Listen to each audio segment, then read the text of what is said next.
right, well, I guess you could call it Tea 2.0. House Tea Party is launching a reboot today, going full throttle, bringing attention back to the deficit. Congressman Louie Gohmert, as a member of the Tea Party Caucus, says the Tea Party won't stop the spending fight until it's won.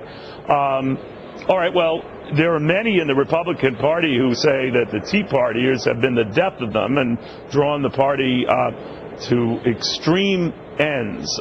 You say what to that? I say that the Tea Party represents the values that America has had, that has made it strong. But then why are they treated, Congressman, like pariahs all of a sudden? Well, that has more to do with weak leadership and a lack of vision. But wait a minute, are you including the Speaker of the House in that? The Speaker has had concerns about the Tea Party, which causes me concerns about the Speaker. So what can I say? But let me tell you, Neil, it's not nearly as important about the Tea Party Caucus here in Washington as it is the Tea Party Caucus across America. Tea Party patriots across the country have been concerned about out-of-control government spending, and perhaps if you know, we had one of the best businessmen, most philanthropic, but he couldn't talk about Obamacare because it was modeled after Omnicare. There were millions of Americans that stayed home who were Tea Party folks. They just felt completely disenfranchised. So I think it's time to get the Tea Party folks energized, and so that they can help make the difference in the next election. Really, they're independents, so that when our leadership in the Republican Party talks about we got to get the independents on our side, right, they're talking about a lot of the Tea Party people. I don't know if they're all Tea Partyers, Congressman.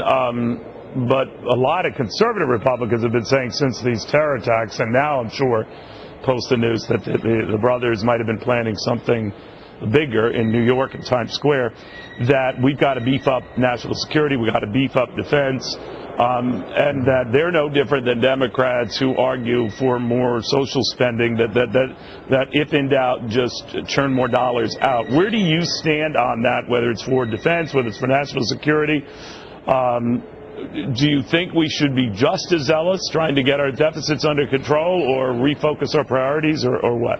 We need to be just as zealous in getting our deficit under control, but if we'll quit spending billions and billions on throwaway programs like Solyndra and others, if we'll focus, when you have 34.9% of all federal prosecutions being for people coming back into the country after they've been deported, boy, that would be billions and billions of dollars we could use if we just secured the border for so much cheaper. So, but do you worry, though, Congress? You know, people are still whining about, you know, the plane delays and the FAA cuts, and whether that's, I'm not saying whether they're justified or not. I am saying, boy, if that's the result. Oh, I hear you. I believe me. I think that something isn't quite smelling right here. But no, of course having not. said they that, got increases and they still cut. I hear you. But what we're talking about, if this is the kind of uproar you get with $85 billion worth of sequestration cuts over 10 years, and by the way, they were really only half those cuts, and most of them in the outer years, how are we ever going to do a fraction of the stuff you're mentioning? Well, we've got to bring those who want out-of-control spending to the reasonable trough, kicking and screaming, and we've got to do it for the sake of the country. And it's with deference to the last segment you had. If you've got out-of-control spending, bankrupting a country, you've forced guns to be sold to criminals in Mexico, you have blundered over and over chances to rein in terrorists who have killed Americans, you bungled Benghazi and didn't provide adequate security, then this would be a great time to talk about weather. People do that all over the country. Wow, weather's terrible these days, isn't it? Yeah. Congressman, it's always good having you. Thank you very, very much. There's still hope. We just got to stay after it. All right. Feel better, young man. You don't sound like you're doing too well there, but hang on to that voice. Congressman Louie Gohmert. All right, well.